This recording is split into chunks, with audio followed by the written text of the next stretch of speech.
आज आपण मानक नहीं अंडा तड़का। तो मु आगुरी आपन को साधा तड़का देखी करी। आज आपण मानक टेस्टी ढाबा स्टाइल अंडा तड़का करी। तो चलतु आज रेसिपी स्टार्ट करिबा।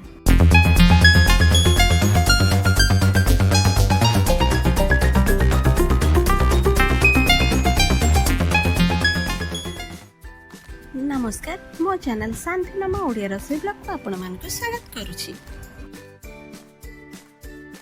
देखंतु मैं अंडा तड़का पाई मसला सब कौन कौन रेडी करुछि।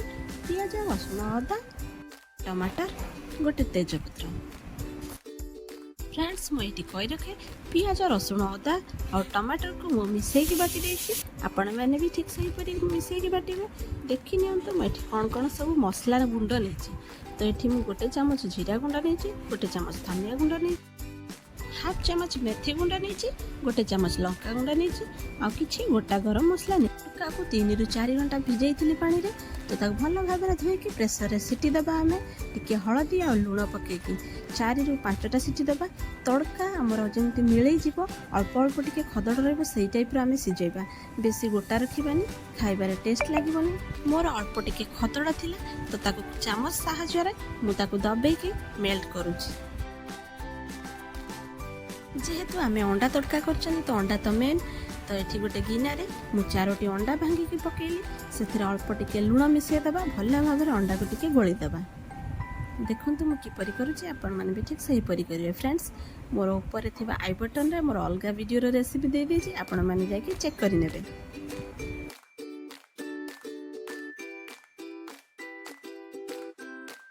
अंडा को भल भाव में गोलैकी कौन करवा ना गैस रे कढ़ाई तते थिबा। से आमर अल्प टिके तेल पकेबा। तेल पकेला पर अंडा को भल भाव में भाजिबा। देखंतु मु किपरि भाजुछि, आपण माने भी ठीक सही परि भाजिबा। आमे अंडा भाजिला बेले कौन करवा ना से हाफ चामच हलदी गुंड पकेदेबा। भल भाव में भाजिबा। जेहेतु आमे आगुरु लुण गोलै थिले तो आउ लुणर आवश्यक नाही। फ्रेंड्स मु कहि रखे और जेतिके भी रेसिपी बनैछि बहुत कम तेल मसला आ बहुत टेस्टी खाइबा और हेल्दी मध्य। आपण माने जाई कि मो प्लेलिस्ट रे चेक करि परिबे। वेज नॉन वेज आ किचन टिप्स आ स्वीट डिश सब प्रकार मोर लास्ट रे एंड स्क्रीन रे मध्य वीडियो रो लिंक दे देछि। आपण माने जाई कि भी चेक करि परिबे। अंडा भाजी गेला ताको थर काढी देबा। एथर आमे अंडा तड़का करिवे पई कढ़ाई रे तेल गरम करिबा। सेथिरे अल्प टिके हेंगु पकेइबा, पंच फुटण पकेइबा। जतिक सब आमे गोटा मसला नै सब जाक पकेइबा। चुनी चुनी करी काटी रखी कटा पियाज को पकई भल भाव में भाजिबा।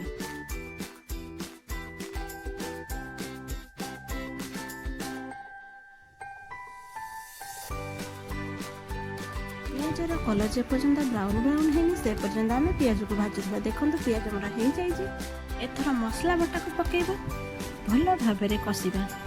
से गोटे चामच हलदी गुंड पकेबा। हलदी गुंड पकई भल भाव में कषिबा और घोड़े देवा। गैस फ्लेम को ये कौन करबा ना मीडियम करदेबा।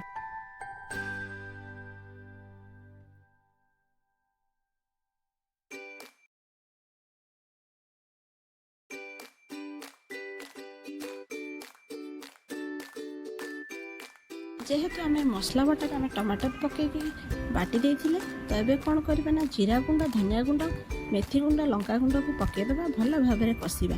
आपण पाखे जदि मेथी गुंड नथिबो तो जीरा गुंड, धनिया गुंड रे मध्य हेई परिबा।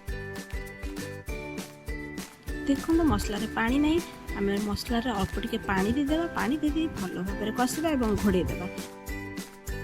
जितेबाला आपण माने मसला कषुचंती केबे भी गैस रो फ्लेम को हाई देबेनी, नहले मसला लागि जिवो, पोड़ी जिवो।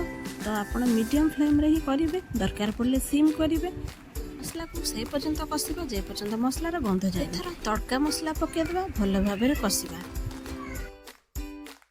मसला को टिके टिके पानी दे कषुथिबा, नहले मसला लागि जिवो। तो देखंतु मु भी टिके टिके पानी दे कि कषुछि। आपण माने भी कसंतु केते सुंदर भाव में एथर हमर मसला कषि गलानी। एथर हमर स्थिति देथिबा हमर तड़का को एथर ढाली दबा। ढाली सारला पर कोन करियो ना किछि समय हाई फ्लेम रे ताऊ कषिबा एवं घोड़े दबा।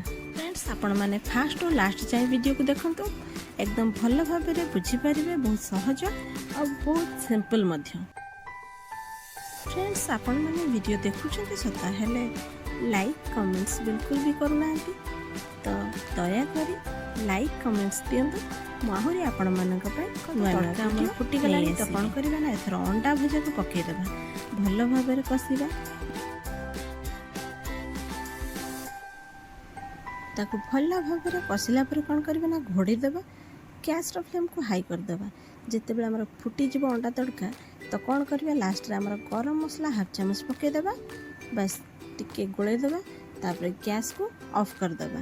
ତ ଆମର ରେଡ଼ି ହେଇଗଲା ଢାବା ଷ୍ଟାଇଲ୍ ଅଣ୍ଡା ତଡ଼କା। ଫ୍ରେଣ୍ଡସ୍, ଆପଣମାନେ ଯଦି ମୋ ଚ୍ୟାନେଲରେ ନୂଆ ଥିବେ ସବସ୍କ୍ରାଇବ୍ କରିବେ, ତଳେ ଥିବା ବେଲ୍ ଆଇକନ୍କୁ ଦବାଇ ଦେବେ, ଯାହାଫଳରେ ମୁଁ ଯାହା ବି ଭିଡ଼ିଓ ଛାଡ଼ିବି ସର୍ବପ୍ରଥମେ ଆପଣଙ୍କ ମୋବାଇଲକୁ ନୋଟିଫିକେସନ୍ ପଳାଇବ। ତା ସହିତ ଲାଇକ୍, ସେୟାର, କମେଣ୍ଟସ୍ କରିବାକୁ ଜମାରୁ ବି ଭୁଲିବେନି। ରହୁଛି, ନମସ୍କାର।